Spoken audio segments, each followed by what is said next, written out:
Di ba, Brother Joseph? Tama po yan. To prove that, marami tayong mga programa sa probinsya, ABS-CBN, Brother Joseph. Kasama sa network.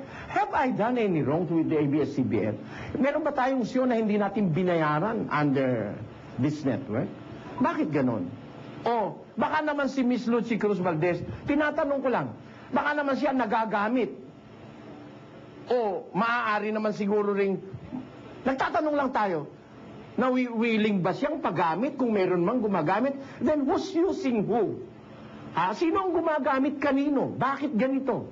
Ba't nagkaroon ng ganitong report sa isang napakalaking network na hindi namin kayang sagutin ng fairly pagka dyan sa network na yan? Kasi, kagaya nga nung yung sabi, comics daw ang dahilan ng kanyang report. Anong pamagat ng kanyang topic, Brother Joseph? Kwentong comics po. Kwentong comics. Isang comics na lewd, isang comics na pornographic, which was manufactured by persons who have access to grind against me.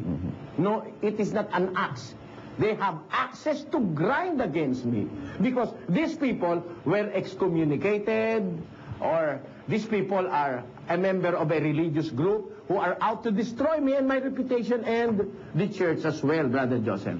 Ang katunayan, yung comics na yung malicious, walang katotohanan, pinakita pa ni Lucy Cruz Valdez may mga account daw doon sa comics na yun, kaya daw humuhugong ang rumor at ang yung aligasyon ng korupsyon dahil napakarami ko raw bank account na ang sabi niya pa ay ala Jose Pidal na protected daw ako ng bank secrecy law, kaya raw hindi naman daw po pwedeng mapakialaman yon. Kung naghintay ka lang sa sinabi ko, Miss Valdez, makikita mo na yung mga bank accounts niya sa comics na yan, kagaguhan yan. Yan ay masasamang ulat na hindi totoo. Let us show them the certification. Unahin natin yung certification ng Philippine Bank of Communication. Yung sinasabi ni Bernardo Santiago na isa sa mga main star ni Lucy Cruz Valdez doon sa kanyang programa. Yung kapatid ni Brother Willing, itiniwalag ko dahil sa salang pangangalo niya. Idimanda mo ako, Ber. Sabihin mo, siraan puri kita, hindi. Ang kapatid mo, ang unang-unang nagsabing nangangalon niya ka talaga nung umalis ka rito, kaya ka itiniwalag, no? Nanira ka ng pamilya, ayan ang mga saksi, no? Eto, sabi niya, kumukuha raw siya ng malalaking account doon sa PBCom Paranaque, Brother Joseph, at idinideposito niya doon sa Bangko Pilipino Roosevelt Branch. Tignan natin ang certification ng PBCom sa Paranaque na sinasabi ng sinungaling na si Ber Santiago. Pakinggan nyo. Ayan, nakikita nyo sa inyong screen. Pakibasa mo, Brother Joseph, yung sinasabing certification. May letterhead po yan, PBCom certification. This is to certify that no account in the name of Eliseo F. Soriano has been opened and is being maintained with the Paranaque branch of Philippine Bank of Communication as of the date hereof. This certification is being issued upon the request of Mr. Eliseo F. Soriano for whatever legal purposes it may serve him. Paranaque City, October 6, 2003, Branch Head Lazaro T. Averilla. Signed. Ayan. Ngayon, yung sinasabi naman sinasabi ni Lucy Cruz Valdez na mga fat accounts ko raw na ala Pidal, ala Jose Pidal ang sabi niya kinalulungkot ko, Miss Lucy Cruz Valdez, si Jose Pidal is always invoking his right to remain silent, but I am waiving my right to remain silent at this moment. Pakikita ko sa iyo, Miss Lucy Cruz, na kung nag-intay ka lang, you should have come out with a better report. A report that will not damage the reputation of anybody. Dahil nakuha mo on both sides. Tingnan natin naman ang certification ng Metrobank. Doon sa alleged account na there are millions there, Brother Joseph. Pakita natin ang certification ng Metrobank. If really, there are millions in my bank accounts para i-portray ako na isang corrupt religious leader, Brother Joseph. Pakita natin. Basahin mo.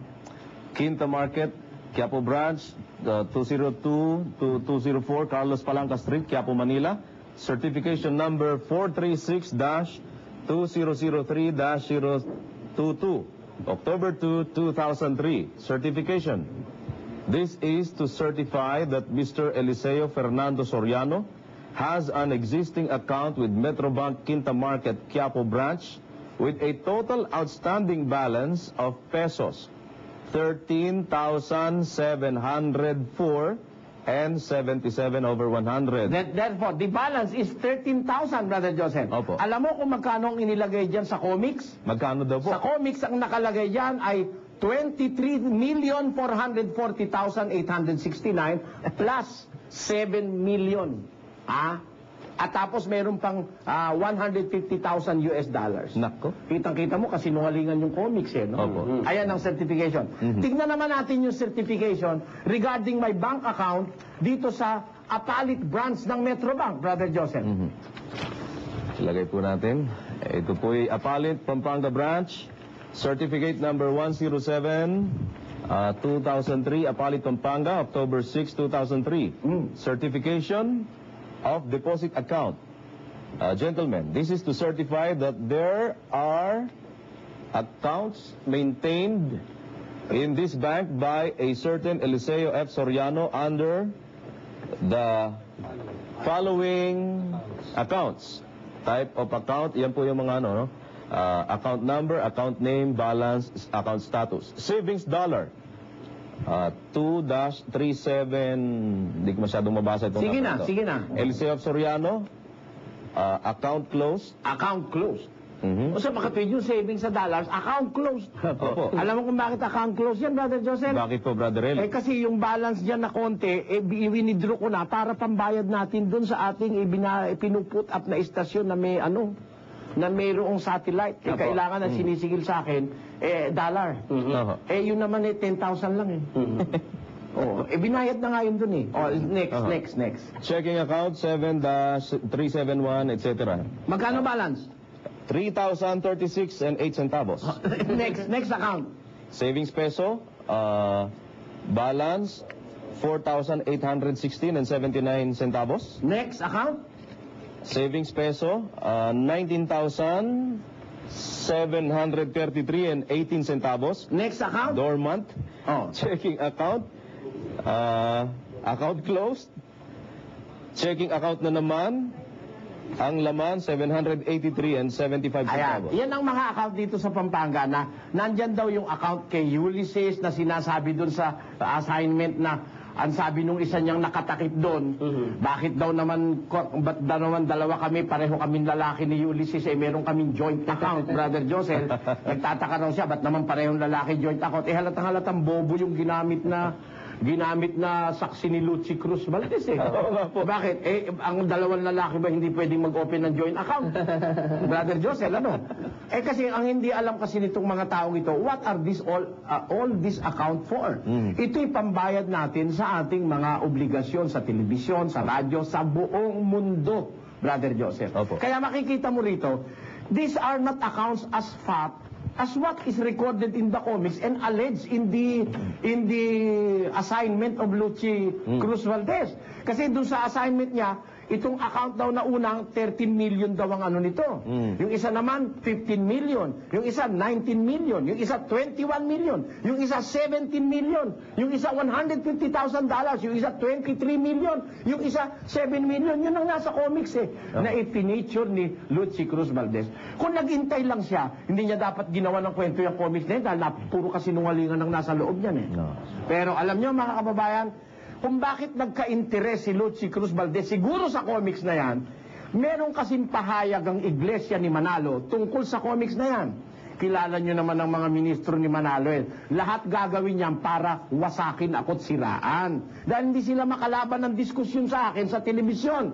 Hindi nila mailabas si Manalo sa isang maginoong diskusyon. Di ba, Brother Joseph? Opo. Hindi makakalaban ng ministro nila sa telebisyon. Ang gusto nila sa plaza. Ayaw ko naman sa plaza dahil maraming terrorist ngayon. Sabi ko, kung mag-uusap between us and the Iglesia ni Manalo, mag-uusap tayo sa isang television network na mapapakinggan sa buong mundo. Particular ABS-CBN 2. Ayaw naman nila. Kaya, kung ayaw nilang magganon, ang puro na lang character assassination, mga pagbibintang ang inilalagay sa atin. At yung comics na ginawang subject matter ni Ms. Lucy Cruz Valdez, yan mismo ang ipinag-aanyaya ng mga ministro ni Manalo basahin ng tao dahil paninira sa akin yan Pakinggan nyo mga kababayan. Ang sabi ng ministro ni Manalo tungkol sa comics na yan, pinabibili pa Sabi nila malaswa raw yung comics, pero ipinapayo sa tao na yung malaswa ay basahin. Pakinggan nyo.